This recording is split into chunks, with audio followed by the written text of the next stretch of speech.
जी शर्मा। आज डीएमए के संस्थापक और मास्टर दीपांकर राय जी से मिलूंगी और मार्शल आर्ट के बारे में कई तरह के सवाल पूछेंगे और उनसे उनका आंसर जानने की कोशिश करेंगे कि मार्शल आर्ट क्या है, इसकी इम्पोर्टेंस क्या है। हमारा मकसद है भारत देश में मार्शल आर्ट के प्रति अवेयरनेस लेके आना। और आजकल जो हम सुनने में आता है कि महिलाएं भी सुरक्षित नहीं हैं, तो क्या मार्शल आर्ट महिलाओं को भी सुरक्षा प्रदान करा सकता है? कितना मार्शल आर्ट से महिलाएं भी सीख सकती हैं, अपने आप को सुरक्षित कर सकती हैं? श्री दीपांकर राय जी, आप हमें नमस्ते। आप हमें बताइए कि किस तरह से आप इस फील्ड में आपका रुझान बना और यहाँ तक के सफ़र के बारे में हमें बताइए। मैं अपना ट्रेनिंग स्टार्ट किया at the age of 9 years. तब स्कूल में पढ़ता था और एक बार ऐसा हुआ कि मेरे कॉलोनी के पास एक पार्क में कुछ मेरे ही एज के लड़के को सीखता हुआ देखा। तब से इंटरेस्ट पैदा हुआ और धीरे धीरे जब मैं दूसरी का पिक जैसी सब देखने लगा तो इंटरेस्ट धीरे धीरे और बढ़ने लगा। तो इस तरह से मेरा जर्नी स्टार्ट हुआ। फिर एक हद तक घर में भी बहुत सारा इस बात को लेकर टेंशन चलता था कि सीखना है तो हाथ पैर टूटेगा। तो मेरा डैड मॉम सपोर्ट करते थे, लेकिन फिर भी मेरा एक विल पावर था और इस चीज़ के प्रति एक जिसकी वजह से मैं धीरे धीरे ब्लैक बेल्ट तक पहुँचा। और इन जर्नी के दौरान मैं सिर्फ एक स्टाइल नहीं, डिफरेंट मास्टर्स के कांटेक्ट में आने लगा धीरे धीरे। जैसे कि हमारे शुरुआती जो गुरु थे उनका नाम तुलेश्वर जी, सेंसी तुलेश्वर जी, वो वंडरफुल टीचर थे जिनके हाथ से मैंने सीखना स्टार्ट किया। फिर गौतम दत्त, ये मेरा सेकंड मास्टर थे जो highest ranking black belt West Bengal में थे। फिर मैं मेरे लाइफ में सी हनुमंत राव, रामेश्वर निर्वाण, एंथोनी फर्नांडिस, इस तरह के इंडिया का बड़े ग्रेट ऑर्गेनाइजेशंस का कुछ चुनिंदा टीचर्स से मैंने ट्रेनिंग ली और उनके कांटेक्ट में आया, जो मेरा खुशनसीबी है, जिसके वजह से मैं इतना कुछ सीख पाया हूँ। जो कुछ भी सीखा हूँ उनसे ही सीखा हूँ। तो इस तरह से मेरा मार्शल आर्ट चलता रहा है। और एक बार लाइफ में ऐसा भी मौका आया कि बाहर जाने का मौका मिला। मेरा परफॉर्मेंस देख के खुश होके मेरा जो ग्रैंड मास्टर थे मलेशिया के, उन्होंने मुझे बुलाया था। मैंने पर्सनली उनके पास विजिट किया और ट्रेनिंग लिया उनसे। फिर मैं जापान गया। मार्शल आर्ट और कराटे मेरा पैदाइशी मतलब बचपन का एक हॉबी था। उसके बाद एक और मार्शल आर्ट फॉर्म था जिसका नाम है आइकिडो, जिसके बारे में मैंने सुना था बहुत, लेकिन इंडिया में मास्टर नहीं मिल रहा था। तो वो सीखने के लिए मुझे जापान जाना पड़ा। जापान से मैंने आइकिडो सीखा और इस तरह से मैं आज भी सीखता रहा हूँ। और जिस चीज़ में मैं परफेक्ट हूँ उसको मैं दूसरों को सिखा रहा हूँ। इस तरह से मेरा जर्नी अभी चल रहा है मार्शल आर्ट फील्ड।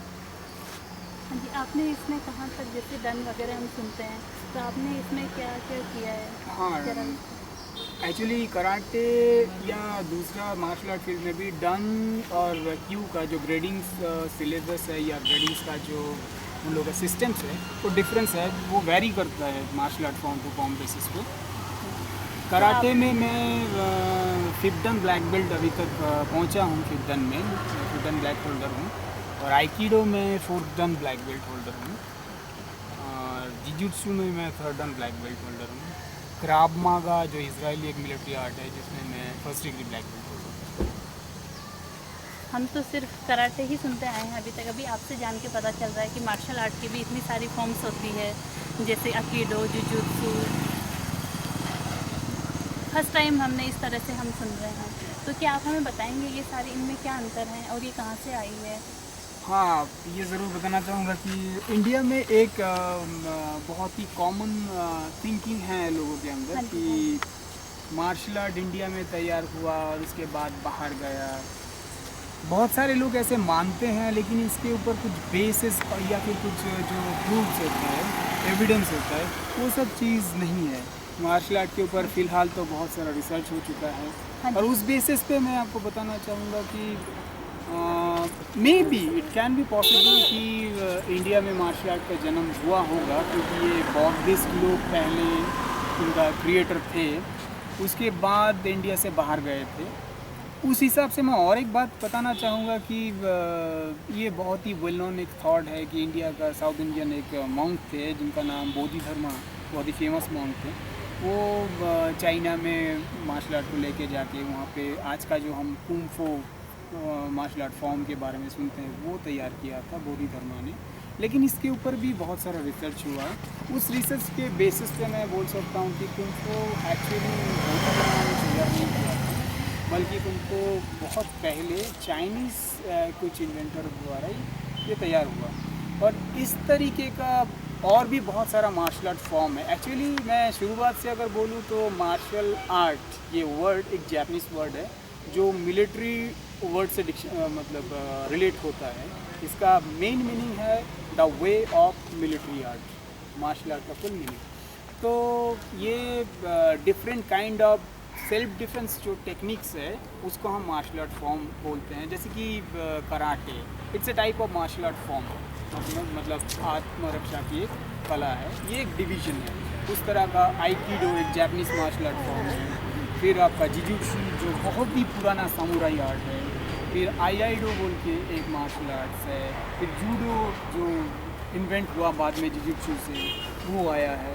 ताइक्वांडो जो कोरियन मार्शल आर्ट है। कुंग फू जो चाइनीज़ मार्शल आर्ट है। इस तरह का आप डिफरेंट कंट्री में एंशियंट टाइम से ही आत्मरक्षा का अलग अलग कला डेवलप होते रहा है, लेकिन वो सीक्रेटली वो लोग उसको मेंटेन भी करते रहे। तो इस तरीके का different kind of martial art दुनिया में है। इवन आप अगर देखेंगे कराटे, हम लोग एक ही वर्ड जानते हैं कराटे, लेकिन इस कराटे में भी बहुत सारा आपको स्टाइल देखने को मिलेगा। बेसिकली कराटे का जो इम्प्रोवाइजेशन बताइए या फिर मॉडर्नाइजेशन बताइए जापान में हुआ, लेकिन जापान में भी बहुत सारे डिफरेंट स्कूल्स में डिफरेंट कराटे मास्टर द्वारा जो आर्ट सिखाया जाता था उस हिसाब से उस स्कूल के नाम के हिसाब से स्टाइल का नाम जनरेट हुआ। सो आप अगर हिस्ट्री को देखेंगे या फिर उनके ऊपर जो रिसर्च हुआ था कराटे के ऊपर वो अगर देखेंगे तो कराटे मेनली जापान के मेनलैंड से बहुत दूर ओकिनावा बोल के छोटा सा आइलैंड है, उसमें वो पहले जापान का पार्ट नहीं था। तो उस छोटा सा आइलैंड में 3 छोटा छोटा विलेज है सी पोर्ट एरिया में, जिसका नाम है शूरी, तोमारी, नाहा। ये 3 विलेज में चाइनीज़ विजिटर या फिर बाहर का जो सब विजिटर है वो ट्रेड करने के लिए आते थे। ज़्यादातर फिशिंग और दूसरा जो पर्ल्स है ये सब ट्रेड कर एक्सचेंज करते थे। तो उस टाइम में चीन के साउदर्न पार्ट और नॉर्दर्न पार्ट से कुछ मास्टर्स आके ओकिनावा आइलैंड में परमानेंटली बैठ गए थे। और ऐसा भी कहा जाता है कि कुछ जापानीज़ लोग, मतलब ओकिनावा का जो इनहैबिटेंट है, वो भी बिज़नेस के सिलसिले में या फिर प्योरली मार्शल आर्ट सीखने के लिए चाइना जाते थे। तो इस तरह के मतलब आना जाना लगा रहता था। तो उस तरीके से धीरे धीरे बहुत सारा आर्ट ओकिनावा में आया। वहाँ पे 3 अलग अलग विलेज पे डेवलप हुआ और वहाँ से डिफरेंट फॉर्म ऑफ कराटे का जन्म हुआ। तो आज अगर हम लोग देखते हैं कि शोटोकान वर्ल्ड का स्ट्रॉन्गेस्ट ऑर्गेनाइजेशन है, उसके बाद गोजोरियो है, शिटोरियो है। तो इस तरह का बहुत सारा स्टाइल्स आपको मिल जाएगा जो मेनली ओकिनावा में डेवलप हुआ है। इसका अलग अलग नाम क्यों है? बिकॉज वो अलग अलग विलेज में उनका क्रिएशन है। ये different form of martial art. आप ये बताइए कि इसको क्या सभी लोग कर सकते हैं, हर एज ग्रुप में किया जा सकता है? क्योंकि हम जैसे मूवीज़ में देखते हैं कि मार्शल आर्ट में होता है कि अंगारों पे चलना पड़ता है, गर्म रेत में हाथ डालने पड़ते हैं, टायर्स तोड़ना, ये सारे प्रिस्क्रिप्शंस हैं। क्या ये सच है या सिर्फ प्रिस्क्रिप्शंस ही हैं? हाँ, ये हर एक एज ग्रुप का व्यक्ति सीख सकता है, जैसे महिलाएँ।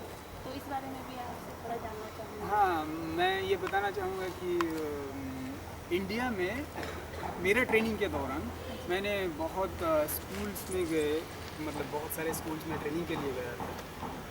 और ऐसा भी कुछ स्कूल्स मेरे नज़र में आया जहाँ पे टीचर या फिर टीचर का जो मोटिवेशंस है या फिर उनका थॉट्स है वो लिमिटेड एरिया के ऊपर बेस किया हुआ है। जो मैंने फोकस किया, मैंने नोटिस किया उसको कि टाइल्स ब्रेक करना या फिर एक बर्फ का बड़ा सा एक टुकड़ा को ब्रेक करना, फिर गर्म पानी में हाथ डालना या गर्म सैंड में हाथ डालना, सो इन सब चीज़ों के ऊपर बेस करके उनका ट्रेनिंग मतलब ओरिएंटेड रहते हैं। मैं कहना चाहूँगा कि मार्शल आर्ट एक्चुअली किसी भी वायलेंस को सपोर्ट नहीं करता।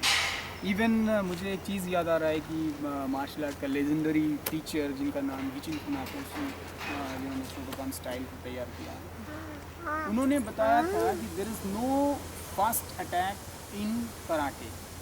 That means karate purely self defence art है, और सेल्फ डिफेंस के लिए आपको हाथ पैर अगर ताकतवर करना है, स्ट्रॉन्ग करना है, इसका ये मेथड नहीं हो सकता कि आप गर्म रेत पे या फिर गर्म पानी में हाथ डालें। ये बहुत ही बात की बात है। पहले इंट्रोडक्शन लेवल पे या फिर इंट्रोडक्टिव लेवल पे आप जो कुछ भी करना चाह रहे हैं, जो सीखना चाह रहे हैं, इसके लिए आपको बहुत सारे रास्ता जाना होगा।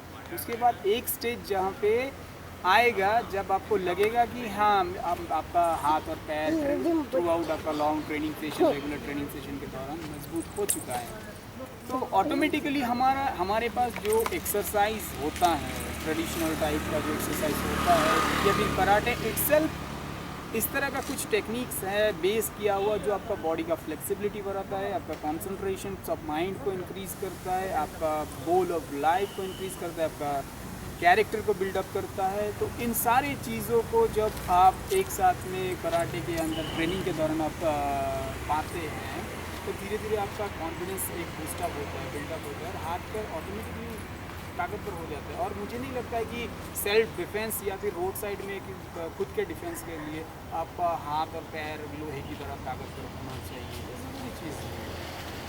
अच्छा, महिलाएं भी सीख सकती हैं? हाँ, इस बारे में मैं एक बात बताना चाहूँगा कि हम लोग सभी जानते हैं कि आजकल का माहौल जो लेडीज़ लोगों के ऊपर जो कुछ हो रहा है, उस बेसिस पे बहुत सारे लेडीज़ हो सकता है कि वो सीखना चाहती हो मार्शल आर्ट, कोई भी फॉर्म, चाहे कराटे हो चाहे कुछ भी हो। तो उनके लिए भी मेरा एडवाइस है कि ये सीखने के लिए कोई पर्टिकुलर एज रिक्वायरमेंट नहीं है। किसी भी एज में आप आके कोई भी सीख सकता है। और इसके लिए मैं एक बात बताऊंगा, एक बच्चा जब सीखना चाहते हैं तो उस बच्चे को हम लोग सिर्फ फिज़िकल ट्रेनिंग देते हैं, जो फिज़िकल ट्रेनिंग लेते हुए वो कुछ हद तक आगे जाता है। उसके बाद जब वो उसका एज बढ़ने लगता है, अकॉर्डिंग टू दैट उसका फील्ड बढ़ने लगता है, उसका एक्सपीरियंस धीरे धीरे बढ़ने लगता है, तब जाके उसका maturity level, brain maturity level high होता है। मार्शल आर्ट्स या फिर मैं कराटे के बारे में बताना चाहूँगा खास करके कि ये बाहर से देखने में फिज़िकल एक्टिविटी लगता है, लेकिन एज ए मास्टर मैं आपको बता सकता हूँ कि it's more than A physical activity, it's a purely mental activity. आपको आपका मेंटल कंडीशन को स्ट्रॉन्ग करता है। तो आप अगर मार्शल आर्ट सीखना चाहते हैं तो पहले समझना होगा कि मार्शल आर्ट क्या है, और ये समझने के लिए आप क्लास में जो कुछ मूवमेंट आपको दिया जाता है, जैसे कि हर एक डिफरेंट काइंड ऑफ स्टांस हम लोग जो कराटे में फॉलो करते हैं, वो स्टांस किस लिए ज़रूरी है एक बच्चे को आप समझा नहीं पाओगे, उसको सिर्फ दिखाना, इमिटेट करना होगा कि ये हो। लेकिन एक मैच्योर इंसान जब आते हैं या फिर मैच्योर औरत जब आते हैं हमारे पास, तो हम इजीली उनको बता सकते हैं कि उनके बॉडी के फिटनेस के बारे में क्या क्या बेनिफिट्स उनको मिल सकता है। और जहाँ तक आत्मरक्षा की सवाल है, मैं ये बोलूँगा कि हाँ, ये बहुत ही कंफर्टेबल आर्ट है और महिला के लिए भी है, और मुझे लगता है कि हर एक महिला को सीखना चाहिए, किसी भी एज में, चाहे वो किसी भी एज के क्यों ना हो, एक अच्छा सा क्लास ज्वाइन करके उनको सीखना चाहिए। और ये इफ़ेक्टिव है रोड साइड डिफेंस के लिए भी, क्योंकि बोलते हैं कि karate steel is a very hard and very deadly art. हम तो अभी तक फिजिकल एक्टिविटी से ही को रिलेटेड करते थे मार्शल आर्ट को। आज हमें पता चला है कि ये फिजिकल एक्टिविटी से भी ज़्यादा मेंटल एक्सरसाइज भी थी। अच्छा, अब सर ये जानना चाहेंगे कि अगर कोई ट्रेनिंग में जाता है, जैसे हमारे सिचुएशन होते हैं कि चोट लग जाएगी, लोग डर के कारण ही बहुत सी बार नहीं जा पाते, जिज्ञासा होती है, लेकिन उनको लगता है कि मार्शल आर्ट की क्लास में जाएंगे तो उन्हें चोट लग जाएगी या इस तरह का कुछ भी, किसी तरह से कोई दुर्घटना घटित हो सकती है। उसके लिए क्या प्रिकॉशन है, क्या ऐसा इससे डरने की ज़रूरत है, इस चीज़ से हमें रुक जाना चाहिए क्या मार्शल आर्ट के प्रति जिज्ञासा होते हुए भी? नहीं, पहले तो मैं एक बात बताना चाहूँगा कि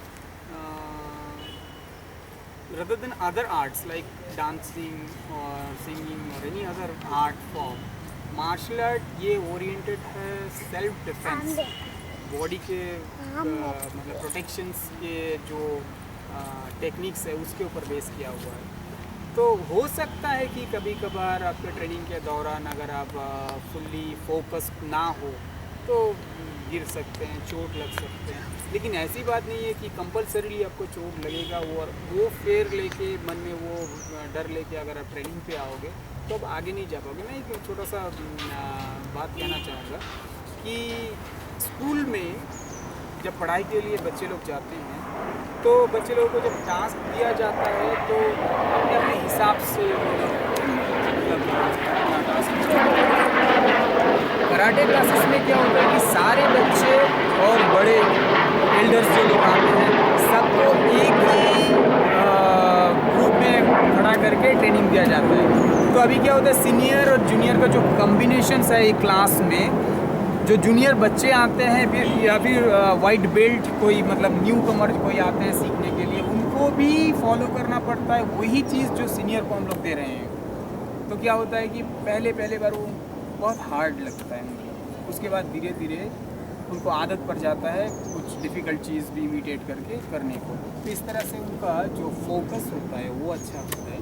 और जहाँ तक चोट की बात है, प्रैक्टिस के दौरान ये डिपेंड करता है कि आप कहाँ पे सीख रहे हो और आपके कुछ जैसे कि रूल्स एंड रेगुलेशंस है। आप फाइटिंग के दौरान आप कोई रिंग्स ना पहनो, हाथ में अगर आप लेडीज़ हो हाथ में कोई बैंगल्स ना हो, इस तरह का कुछ चीज़ है। जब बैंडेज अप्लाई कर सकते हैं। और सबसे बड़ी बात है कि फ़ाइटिंग को कंडक्ट कराने के टाइम में एक मास्टर को हमेशा याद रखना चाहिए कि जो फाइट कर रहे हैं वो वेल नोन हो, मतलब well known in the sense martial arts या फिर कराटे फॉर्म्स में पिछले कुछ महीनों या कुछ सालों से सीख रहे, हाँ टाइम ऑलरेडी स्पेंड कर चुके हैं, जाते फाइटिंग नहीं करते। हाँ वो हमेशा याद रखना चाहिए। और न्यू कमर को कभी भी फाइट में आने नहीं देना चाहिए, क्योंकि फाइटिंग तक पहुंचने के लिए बहुत सारे चीज़ आपको क्रॉस करके जाना होता है जो थ्रू आउट ट्रेनिंग के दौरान ही होता है। इसीलिए हम लोग कहते हैं कि karate it's a continuous art. So जो आपने बताया मतलब सवाल पूछा था कि चोट लगने का, ये टोटली डिपेंड करता है टीचर का जो एटीट्यूड है टुवर्ड्स देयर स्टूडेंट्स, उसके ऊपर नंबर 1। नंबर 2, स्टूडेंट्स जब कराटे क्लास में एंटर करें तो उनको फुल्ली फोकस्ड होना चाहिए। वो अगर मतलब माइंड इधर उधर डाइवर्ट होता है तो कुछ भी छोड़ नहीं। डर के आगे ही जीत है, जैसा कि कहते हैं डर के आगे ही जीत है। डर तो निकालना ही पड़ेगा।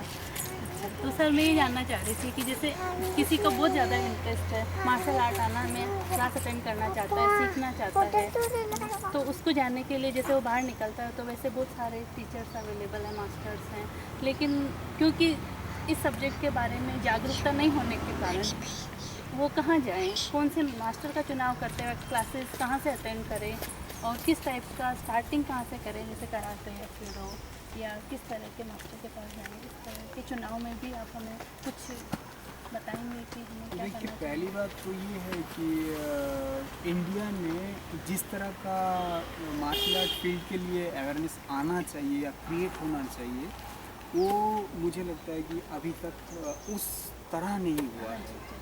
तो मैंने भी देखा क्योंकि बहुत सारे स्टूडेंट्स मेरे पास भी आते हैं ट्रेनिंग करने के लिए, तो जस्ट एक अगर आपके पास कोई पोस्टर हो या पैम्पलेट्स हो तो कहीं से भी नंबर लेके कॉल करके बोलते हैं हम मेरे बच्चा सीखना चाहते हैं बोल के डायरेक्ट आ जाते हैं। लेकिन मैं तमाम उन गार्डियंस को या फिर उन लोगों को बताना चाहूँगा कि ये जो सीखने के लिए पहला स्टेप्स होता है, कुछ चीज़ें फॉलो करना होता है, चाहे वो गार्जियन हो चाहे वो कोई एल्डर हो, खास ध्यान रखना चाहिए कुछ चीज़ों का। नंबर 1, आप जब कहीं भी किसी भी स्कूल में आप जाते हो कराटे सीखने के लिए तो बेसिकली आप पता करो उस टीचर के बारे में कि वो टीचर क्या है, कहाँ तक सीख रहे हैं, उनका जो ट्रेनिंग हुआ है थ्रू आउट ट्रेनिंग वो कहाँ से ट्रेनिंग कंप्लीट किए हैं, उनके टीचर कौन है, उनका रैंक क्या है, ये सब पूछने का हक भी आपको है और ये जानना भी ज़रूरी है। क्योंकि एक टीचर वो इंसान होते हैं जो आपकी बच्चों को या फिर आपको एक सही दिशा दे सकते हैं। क्योंकि वो आपको एक ऐसा चीज़ दे रहे हैं थ्रू आउट ट्रेनिंग के दौरान जो आप मार्केट में ख़रीद नहीं सकते। सेल्फ डिफेंस टेक्निक, जो आप रोड साइड में अगर कहीं पे भी आपको ऐसा ज़रूरत पड़े तो आप खुद का रक्षा कर सकते हो। तो इस तरह का एक टेक्निक्स आपको दे रही है, तो आपको जानने का पूरा हक है, अधिकार है कि वो मास्टर मुझे कैसे क्या मतलब दे रहे हैं और मास्टर खुद कितना जानते हैं। और दूसरी बात है, इंडिया में बहुत सारे स्कूल्स भी ऐसे हैं, लेकिन वही पहली बात जो मैंने बताया कि हर एक स्कूल में टीचर कौन है, कौन सा स्टाइल सिखाते हैं। क्योंकि कराटे में, जैसे मैंने पहले आपको बताया कि कराटे में बहुत सारा स्टाइल्स होते हैं। अगर आप कराटे सीखना चाहते हो तो कराटे का ये जो सब स्टाइल्स है, इसमें कौन सा स्टाइल परफेक्ट है आपके बच्चों के लिए या आपके लिए, ये भी जानना बहुत ही ज़रूरी है। जैसे कि Shotokan is one of the recognised and world wide organisation, I can say longest and widest organisation. Number 2 गोजोरियो एक स्टाइल्स है, लेकिन गोजोरियो में भी वो जब आप जाएंगे तो टीचर से एक बार मतलब आपको जानना बहुत ही ज़रूरी होता है कि टीचर कहाँ से गोजोरियो स्टाइल सीखेंगे। Gojuryu is also one of the oldest martial art form, karate form. फिर शिटोरियो एक स्टाइल्स है।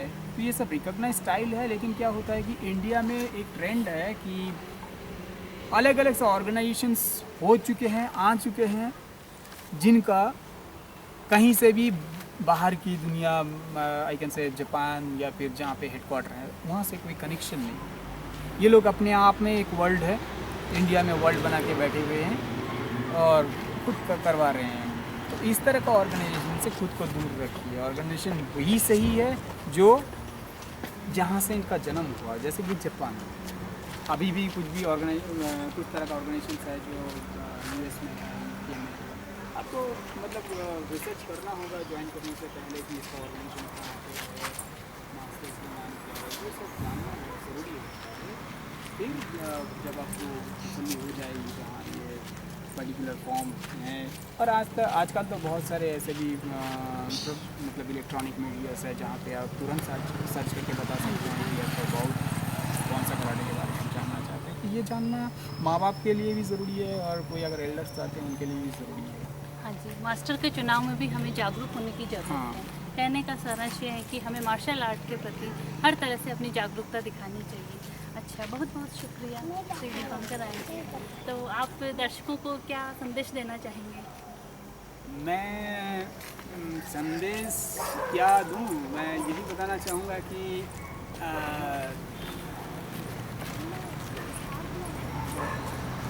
Love is better than fighting, tolerance is better than fighting, but fighting is better than surrender. तो surrender से पहले एक बार fight करना ज़रूरी होता है। ये हर किसी के लिए लागू होता है। अगर सरेंडर करने से पहले आप फाइट करते हैं तो मुझे लगता है कि आज हम लोग न्यूज़पेपर में जितना इंसिडेंट पढ़ते हैं वो बहुत हद तक रिड्यूस हो जाएगा। पहले आप अपना मानसिकता जो है वो उनको बनाइए कि आप फाइट कर सकते हैं, और फाइट करने के लिए एक अच्छा सा मास्टर चुनिए और फाइटिंग सीखिए। तो देखिए ज़िंदगी कितना खुशहाल हो गई और सेफ्टी आप फील कर सकते हैं। What is safety? Thank you sir ji. हमारे रेगुलर एपिसोड के लिए हमारा चैनल सब्सक्राइब कीजिए यूट्यूब पे, और आगे नेक्स्ट एपिसोड में हम सर से जानेंगे कि एक्सरसाइज कौन सी बेहतर है मार्शल आर्ट्स के लिए। एक्सरसाइजेस के बारे में जानेंगे। Thank you.